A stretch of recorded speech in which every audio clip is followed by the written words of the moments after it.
வணக்கம் வணக்கம் வணக்கம் மக்களே, இது உங்க கேட்டுப்பார். நான் உங்க இப்ராஹிம். இன்னைக்கு காலையில காஃபி குடிக்காமலேயே உங்களுக்கு ஒரு கிக்க கொடுக்க நான் வந்துட்டேன். ஹலோ லவ்வர்ஸ், லவ் ஃபெயிலியர்ஸ், அப்புறம் லவ்வுக்காக அப்ளிகேஷன் போட்டு வெயிட் பண்ற சிங்கிள்ஸ் எல்லாரும் எப்படி இருக்கீங்க? இன்னைக்கு நாம பேச போற தலைப்பு காதல். அந்த மெசேஜ்ல வர டைப்பிங் 3 டாட்ஸோட மாயை. என்ன பாஸ், மொபைலை கையில வச்சுட்டு என் வாய்ஸை கேட்கறீங்களா? அந்த 3 டாட்ஸ் வரப்போற அந்த 5 செகண்ட்ல உங்க இதயம் துடிக்குமே, அந்த துடிப்பை பத்தி தான் இன்னைக்கு முழுக்க பேச போறோம். Stay tune. இது கேட்டு பாருங்க, காதல் பேசலாம்.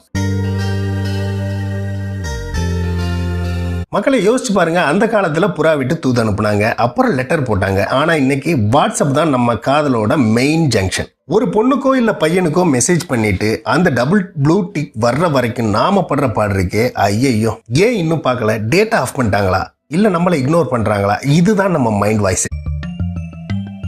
இன்னொரு குடும்பம், அவங்க ஆன்லைன்ல இருப்பாங்க, ஆனா நமக்கு ரிப்ளையே வராது. அந்த நேரத்தில் வர்ற கோபம் இருக்கு, அது உலக மகா கோபம். யாரெல்லாம் இந்த ஆன்லைன் டார்ச்சரை அனுபவிச்சிருக்கீங்க இப்போவே கமெண்ட் பண்ணுங்க, நான் படிக்கிறேன். ராகுல்னு ஒரு பையன் ஒரு பொண்ணை 3 வருஷமா ஒன் சைடா லவ் பண்ணியிருக்கான். ஒரு நாள் தைரியத்தை வரவழைச்சிட்டு ஐ லவ் யூன்னு மெசேஜும் பண்ணிட்டான். அந்த பொண்ணு டைப்பிங்னு வருது. ராகுல் இதே துடிப்பு 120 தாண்டுது. 5 நிமிஷம் ஆச்சு, அந்த 3 டாட்ஸ் வந்துட்டே இருக்கு. ராகுல் என்னென்னவோ கனவு கண்டுட்டான். கடைசியில் அந்த பொண்ணு ஒரு மெசேஜ் அனுப்பிச்சு தெரியுமா?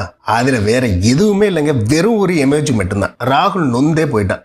இதுல இருந்து என்ன தெரியுது? சில சமயம் அந்த 3 டாட்ஸ் ஒரு பெரிய எதிர்பார்ப்பை உருவாக்கும். ஆனா முடிவு ஒரு சின்ன ஏமாற்றமா கூட இருக்கலாம். எதிர்பார்ப்பை குறைங்க பாஸ், காதல் ரொம்பவே இனிக்கும். சினிமாவில் பாக்குற மாதிரி மலையில நினைஞ்சிட்டு லவ் சொல்றது எல்லாம் ஓகே, ஆனா நிஜத்துல மலையில நினைஞ்சா சளி தான் பிடிக்கும். நம்ம ஊர்ல லவ் பண்றதுக்குன்னே சில இடங்கள் இருக்கு. மெரினா பீச், பார்க், தியேட்டர், இங்கெல்லாம் போய் ஒன் டைம் விசிட் பண்ணுங்க. ஆளுக்கு ஒரு போனை வச்சுட்டு தான் லவ் பண்ணிட்டே இருப்பாங்க. பக்கத்துல உட்கார்ந்து இருப்பாங்க, ஆனா மெசேஜ்ல தான் பேசிப்பாங்க. ஏங்க நேர்ல பேச முடியாதையா மெசேஜ்ல பேசிட்டு போறீங்க?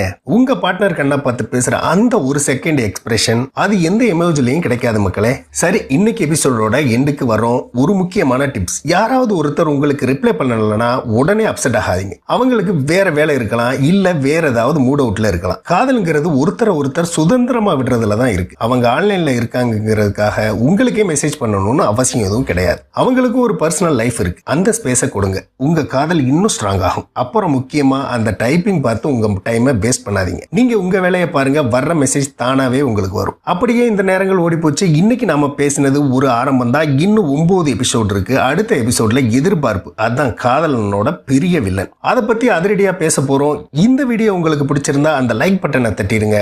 சப்ஸ்கிரைப் பண்ணாதவங்க உடனே பண்ணுங்க. உங்க லவ் ஸ்டோரியை கமெண்ட் மூலமா எனக்கு அனுப்புங்க, நான் அடுத்த எபிசோட்ல வாசிக்கிறேன். எப்பவும் சிரிச்சுக்கிட்டே இருங்க, காதலிச்சுட்டே இருங்க, ஆனா உங்களை இழந்துடாதீங்க. நான் உங்க இப்ராஹிம். இது கேட்டு பாருங்க, காதல் பேசலாம். டாடா பாபாய்.